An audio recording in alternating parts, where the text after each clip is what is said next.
ये है जापान, दुनिया की तीसरी सबसे बड़ी और सबसे एडवांस्ड इकोनॉमी, दुनिया का सबसे हेल्दी कंट्री, जहां 90 साल के लोग आपको आम चलते फिरते नजर आएंगे। Zero crime rate, top quality education और जबरदस्त स्टैंडर्ड ऑफ लिविंग। जापान को रहने के लिए एक आइडियल कंट्री माना जाता है, लेकिन इस सारी तरक्की और डेवलपमेंट के पीछे एक बहुत ही भयानक हकीकत छुपी हुई है, एक ऐसी डार्क रियलिटी जिसके बारे में बहुत कम लोग बात करते हैं। लेकिन अगर हम जापान के छुपे हुए राज की बात करें तो जापान में कुछ लोगों की जिंदगी एक अलग ही अंधेरे में है। नाज़रीन, जापान के अंदर ऐसे लाखों लोग हैं जो लाइफ में कभी सक्सेस नहीं हो पाए और आज वो खुद को दुनिया से अलग देखते हैं, क्योंकि ना तो उन्हें कभी जॉब मिली और ना उनकी कोई शादी हुई और ना ही उन्हें कोई अच्छी जिंदगी मिल पा रही है। दोस्तों, इन लोगों को लॉस्ट नेशन के नाम से जाना जाता है, जो जापान के अंदर टोटल पॉपुलेशन का 15% है और बताया जाता है कि आज इनकी वजह से जापान का फ्यूचर बहुत ही ज्यादा दर्दनाक हो सकता है। तो नाज़रीन, चलिए जानते हैं कि जापान के अंदर आखिर हो क्या रहा है, लोग क्यों अपने आप को दुनिया से आइसोलेट कर रहे हैं और क्या है इस एडवांस टेक्नोलॉजी वाले मुल्क के पीछे छुपे राज। नाज़रीन, आज हम इस वीडियो में इसी हकीकत से पर्दा उठाने जा रहे हैं और ये भी कि कैसे जापान आने वाले वक्त में बिल्कुल कोलैप्स कर सकता है। नाज़रीन, ये बात तो काफी लोग भूल चुके होंगे, मगर 1980 में जापान को अगली सुपर पावर समझा जाता था। उस वक्त बहुत आम ख्याल ये था कि जापान बहुत जल्द अमेरिका को रिप्लेस कर देगा और बिल्कुल उसी तरह पूरी दुनिया की इकोनॉमी को कंट्रोल करेगा जिससे आज चाइना कर रहा है। नाज़रीन, अमेरिका में तो जापान को लेकर काफी ज्यादा परेशानी भी पाई जाती थी, यहाँ तक कि इस पर पूरी मूवीज बनी थी, जैसे कि Die Hard, Rising Sun, Blade Runner वगैरह, जिसमें दिखाया गया कि कैसे जापानीज और रशियंस पूरे अमेरिका को टेक ओवर कर लेगी। इस खौफ की बहुत बड़ी वजह ये थी वो इम्प्रेसिव इकोनॉमी ग्रोथ जो पिछले कुछ सालों में जापान ने हासिल की थी। उस वक्त जापान का economic system western economic model से काफी ज्यादा बेहतर और स्ट्रॉन्ग समझा जाता था। जापानी स्टॉक मार्केट्स ग्रूम कर रही थी। जापान की चीजें पूरी दुनिया पर छाई हुई थी, चाहे वो गाड़ी हो, इलेक्ट्रॉनिक्स चीजें हो या मेडिकल का सामान। उस वक्त जापान में लोगों को ये पता था कि यूनिवर्सिटी से ग्रेजुएशन होते ही उन्हें फौरन नौकरी मिल जाएगी और फिर लाइफ सेट है, क्योंकि जापान में ऑलमोस्ट हर जॉब लाइफ टाइम जॉब होती है। और नाज़रीन, जापान 1990 तक दुनिया की दूसरी सबसे बड़ी इकोनॉमी बन चुका था और 1991 में कुछ ऐसा हुआ जिससे जापान का पूरा फ्यूचर बदलने जा रहा था। असल में 1990 से पहले जापान एक ऐसा इकोनॉमिक बूम एक्सपीरियंस कर रहा था जो उससे पहले दुनिया के किसी कंट्री ने नहीं किया था। रियल एस्टेट ऊपर जा रही थी, स्टॉक मार्केट पीक पर थी, बैंक्स मुसलसल पैसा छाप रहे थे और लोन लेना इतना आसान था कि बैंक्स ये नहीं पूछते थे कि आपको लोन चाहिए किस लिए। लेकिन फिर एक दिन ये सारा बबल बस्ट हो गया। नाज़रीन, 1990 से 1991 के दरमियान जापान की स्टॉक मार्केट 43% गिर गई। रियल एस्टेट की प्राइसेस भी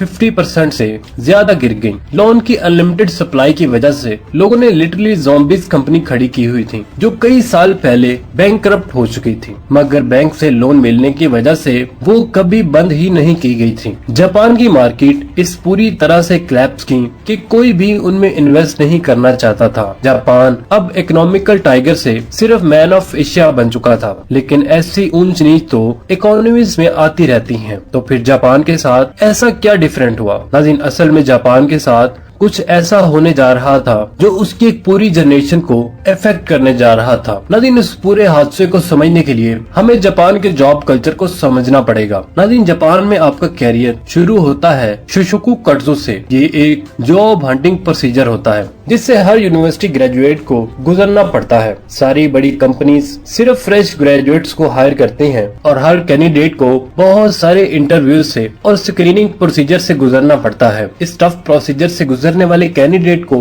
शोषण पॉलिसी के मुताबिक लाइफ टाइम जॉब मिलती है। नाज़रीन, बेसिकली जापान में आपको जिस कंपनी में जॉब मिल जाए फिर आप सारी जिंदगी उसे छोड़ नहीं सकते। ये कोई लॉ नहीं है, मगर कल्चर इतना स्ट्रॉन्ग बन चुका है कि जॉब स्विचिंग वाले को कोई नौकरी नहीं देता। इसका एक फायदा तो ये होता है कि आपको जॉब सिक्योरिटी मिल जाती है, मतलब आपको टेंशन नहीं होती कि कल आप निकाले जाओगे। मगर दूसरी तरफ जॉब मार्केट बहुत रिजिड होती है। आप सारी जिंदगी सिर्फ एक कंपनी के साथ गुजारते हो और वो कंपनी जो भी डिसीजन लेती है आपको वो मानना पड़ता है। नाज़रीन, 1990s में भी हायरिंग का यही प्रोसीजर था और ये आज तक चला आ रहा है। अगर आप ये इंटरव्यू प्रोसेस क्लियर नहीं कर पाते तो समझ लो कि अब आपको कभी जॉब नहीं मिलेगी। ये एक ऐसा दरवाजा है जो सिर्फ एक बार खुलता है। नाज़रीन, 1990 की इकोनॉमिक क्राइसिस में सारी बड़ी कंपनीज ने अपनी हायरिंग फ्रीज कर दी और अगले 13 सालों तक ये हायरिंग ऐसे ही बंद रही। नाज़रीन, इस टाइम पीरियड को जापान एम्प्लॉयमेंट आइस एज भी कहा जाता है। वो लोग जो 1990 में ग्रेजुएट हुए थे उन्हें अगले 13 सालों तक कोई जॉब नहीं दी गई और जब 2004 में जब हायरिंग दोबारा खुली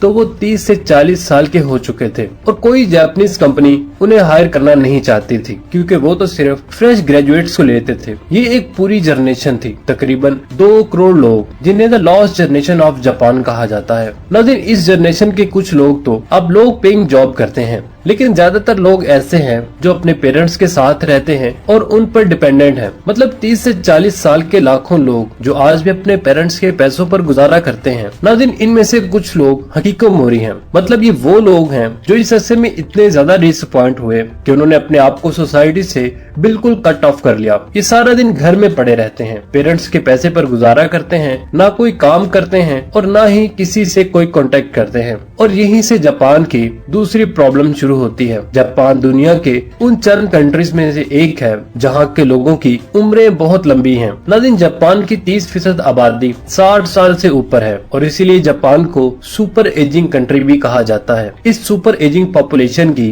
एक बहुत बड़ी वजह है वो लॉस्ट जनरेशन, जिन्होंने फाइनेंशियल स्टेबिलिटी ना होने की वजह से कभी शादी ही नहीं की। और नाज़रीन, वो यंग जनरेशन जो इन 2 करोड़ लोगों ने पैदा करनी थी, दुनिया में वो आ ही नहीं सकी। नाज़रीन, सोसाइटी की एक्सपेक्टेशंस पूरी ना करने की वजह से आज ये लोग बिल्कुल कट ऑफ होकर रह गए हैं। कितने ही लोग सुसाइड कर चुके हैं और कितने ही ज्यादा लोग बहुत सख्त डिप्रेशन में चले गए हैं। इन लोगों की इस हालत का असर सोसाइटी पर भी है क्योंकि इन लाखों लोगों को जॉब्स में होना चाहिए था और वो सारा पैसा जो मार्केट में आना चाहिए था वो इन लोगों के ना आने की वजह से मार्केट में नहीं आया। जापान की गवर्नमेंट अब इन लोगों को लेकर काफी ज्यादा परेशान है और वो कोशिश कर रही है कि किसी तरह से इन लोगों को अपने पैरों पर खड़ा कर सके, लेकिन फिलहाल इस सब में जापानीज गवर्नमेंट को कोई खास कामयाबी नहीं मिली और उसकी वजह है वो रिजिड जॉब कल्चर, जिसमें सिर्फ फ्रेश ग्रेजुएट्स को हायर किया जाता है और फिर सारी जिंदगी वो उस कंपनी को छोड़ नहीं सकते। लेकिन हर साल बहुत सारे लोग जिनको ग्रेजुएट होने के बाद जॉब नहीं मिलती इस लॉस्ट जनरेशन में शामिल होते जा रहे हैं। अब नाज़रीन, जापानीज गवर्नमेंट क्या ये प्रॉब्लम हल कर पाएगी या नहीं और क्या ये लॉस्ट जनरेशन जापान के डाउनफॉल का सबब बनेगी, ये तो आने वाला वक्त ही बताएगा। नाज़रीन, अगर आपको ये वीडियो अच्छी लगी तो चैनल को सब्सक्राइब करें और कमेंट सेक्शन में अपने ख्यालात का इजहार जरूर कीजिएगा। इसके साथ ही हमें इजाजत दीजिए। अल्लाह निगहबान।